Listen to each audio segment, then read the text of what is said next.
The maternity ward smelled of antiseptic and quiet exhaustion, the kind that settles into your bones after hours of waiting and worry.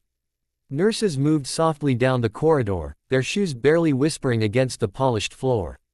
In one of the rooms, a young woman lay pale and drained, her hair still damp with sweat, her arms trembling as she tried to gather herself after the long, painful ordeal of childbirth.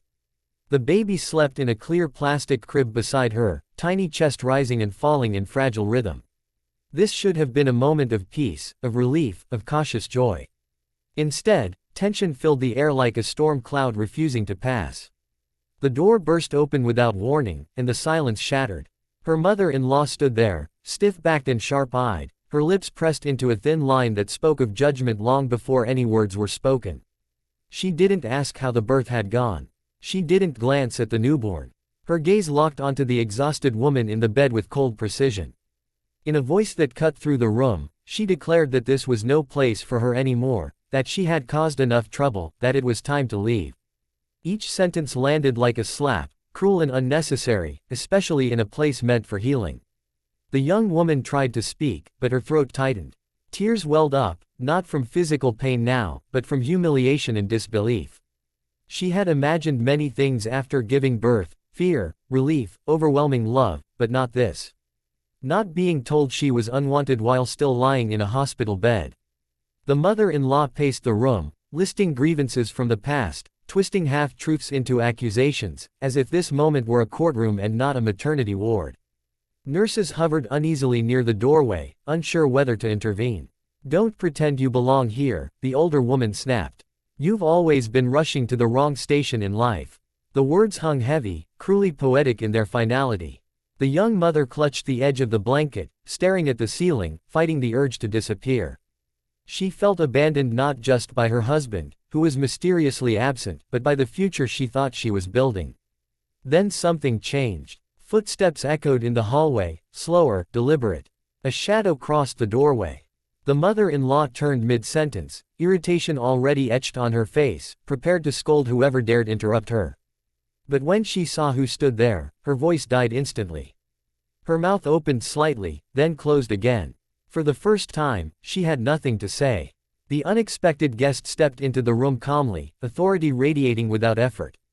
Whether it was a hospital administrator, a respected family elder, or someone whose presence carried undeniable weight, it was clear this was not a person she could bully or dismiss. The newcomer looked first at the young woman, then at the sleeping baby, and finally at the frozen figure of the mother-in-law. The silence stretched, thick and uncomfortable. In a measured voice, the guest spoke, not loudly, not angrily, but with a certainty that demanded attention. They reminded her where she was, what this room represented, and how disgraceful it was to bring cruelty into a place meant for new beginnings. They spoke of respect, of boundaries, of the simple humanity owed to a woman who had just given birth. Each sentence stripped the mother-in-law of her power, exposing the pettiness beneath her bluster. The older woman's face flushed, then paled. She tried to interrupt, but no sound came out. The nurses straightened, visibly relieved. The young mother finally turned her head, meeting the eyes of the unexpected guest, and in that look was gratitude mixed with disbelief. For the first time since the confrontation began, she felt protected. The mother-in-law backed toward the door, dignity in tatters. Without another word, she left, the sharp click of her heels echoing down the hallway like a retreat. The room exhaled. The baby stirred, letting out a small, fragile sound, and the young woman reached out, her fingers brushing the tiny blanket. The nightmare had ended, not with shouting, but with the quiet force of someone who refused to allow cruelty to stand. Moments like these play out far from cameras, hidden behind hospital doors, but the same dynamic of power, control, and resistance unfolds in more public spaces too. On a brightly lit television set, under the gaze of millions, a very different confrontation was reaching its breaking point. Reba McEntire sat across from the interviewer on the Today Show, her posture relaxed but her eyes alert. She was a seasoned professional, someone who had navigated decades in the public eye with grace and resilience. At first, the interview followed a familiar rhythm, questions about music, career milestones, upcoming projects. But then the tone shifted. The questions grew sharper, more personal, edging into territory that felt less like curiosity and more like provocation. Reba answered calmly at first, choosing her words carefully, offering polite deflections when necessary. Yet the interviewer pressed on, circling back, reframing questions, pushing for a reaction. There was an undercurrent of disrespect, a suggestion that her experiences, her choices, needed to be justified. Viewers could see the change in her expression, not anger, but a tightening, a quiet calculation. When another question crossed the line, something in the room shifted. Reba paused, looked directly at the interviewer, and spoke with firm clarity. She stated that she was happy to talk about her work, her music, her journey, but she would not sit there and be cornered or diminished. The studio fell silent. The attempt to steer the conversation back failed. The moment had passed. With a small nod, Reba removed her microphone and stood up. There was no shouting, no dramatic gesture, just a decisive action that spoke louder than any argument. She thanked the crew politely and walked off the set. Cameras scrambled, producers whispered, and viewers at home felt the shock ripple through the screen. It wasn't a tantrum. It was a boundary. Much like the scene in the maternity ward, this was a moment where someone refused to accept mistreatment simply because it was expected of them. In both cases, the power dynamic was challenged not through chaos but through resolve. The mother-in-law was silenced by unexpected authority, the interviewer was left behind by an artist who knew her worth. These moments resonate because they tap into a shared human experience. Many people have found themselves in rooms, literal or metaphorical, where they were told they didn't belong, where they were pushed, judged, or dismissed. Seeing that dynamic disrupted, whether by an unexpected guest or a calm walk-off, offers a kind of quiet vindication. In the end, dignity doesn't always roar. Sometimes it arrives in steady footsteps down a hospital hallway. Sometimes it stands up from a studio chair and walks away. And in both cases, the silence that follows speaks volumes. The maternity hospital was wrapped in that peculiar stillness that exists only in places where life and exhaustion meet. Machines hummed softly, curtains shifted with the movement of air, and somewhere down the corridor a newborn cried, then fell silent again. In one small room, a young woman lay propped against pillows, her face drawn, her body aching, her mind drifting between relief and fear. Hours earlier she had brought a child into the world, a moment that should have marked the beginning of warmth and protection. Instead, it became the stage for an unexpected cruelty. Her mother-in-law arrived without announcement, as if she owned not only the hallway but the moment itself. The door opened sharply, and the temperature in the room seemed to drop. She didn't look at the baby. She didn't soften her voice. Her eyes fixed on the woman in the bed with a familiar, practiced contempt. Words poured out fast and sharp, accusations layered on top of old resentments. She declared that the young mother was no longer welcome, that she had caused shame and trouble, that she should leave the hospital as soon as possible. The young woman felt her chest tighten. Her hands trembled as she clutched the blanket, the fabric the only thing anchoring her to the bed. She tried to protest, to explain, but every attempt was cut off. The mother-in-law spoke over her, dismissing her pain, mocking her weakness. Nurses exchanged uneasy glances from the doorway, bound by protocol yet clearly uncomfortable. This was not just a family argument, it was humiliation delivered at the most vulnerable moment of a woman's life. "You're abandoned," the older woman sneered.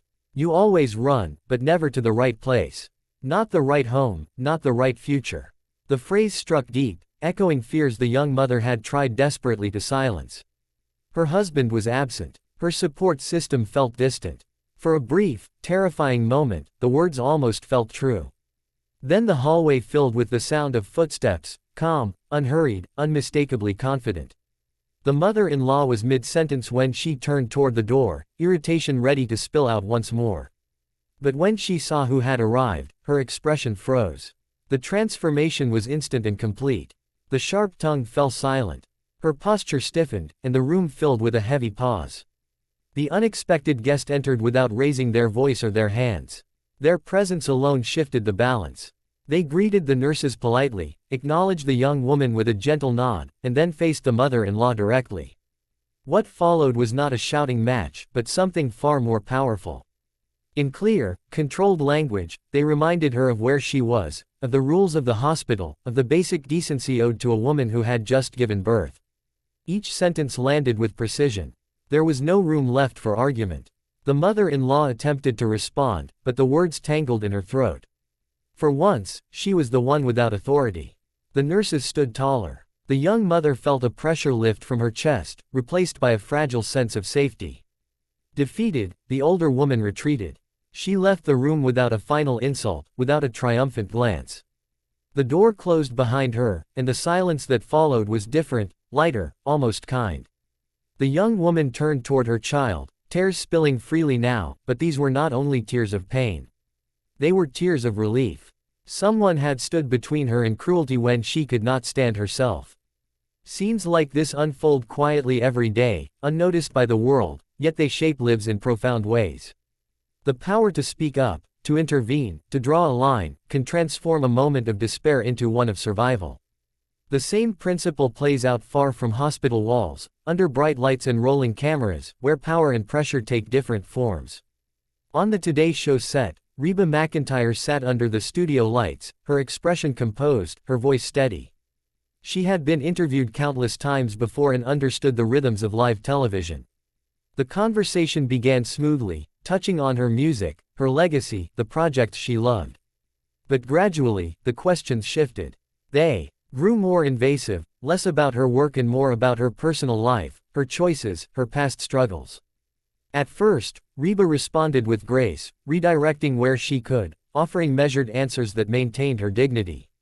Yet the interviewer persisted, repeating questions in slightly altered forms, pressing for emotion, for vulnerability that felt less like sharing and more like spectacle. Viewers could sense the tension building, not explosive, but sharp and uncomfortable. There came a moment when Reba paused. She looked directly at the interviewer, her expression calm but unyielding. She stated clearly that there were boundaries she would not cross, that respect was not optional, and that she was not there to be reduced or provoked. The studio fell into an uneasy silence, the kind that signals a turning point. When the questioning continued, Reba made her decision. She reached up, removed her microphone, and stood. There was no dramatic outburst, no raised voice. She thanked the staff courteously and walked off the set. The act itself was simple, but the message was unmistakable. She would not participate in her own diminishment. Just like the unexpected guest in the maternity ward, Reba's walk-off was an assertion of control in a space designed to apply pressure. Both moments revealed a truth that resonates deeply: dignity does not require permission. It requires resolve. People watching at home recognized something familiar in these scenes. Many have sat silently while someone else spoke over them. Many have felt cornered, judged, or dismissed in moments when they needed compassion the most. Witnessing someone refuse that treatment, whether through intervention or quiet departure, offers a sense of validation. In the end, strength does not always arrive loudly. Sometimes it enters a hospital room at the right moment. Sometimes it rises from a studio chair and walks away. And in both cases, it leaves behind a powerful reminder: no one is obligated to endure disrespect, no matter the setting, no matter the audience.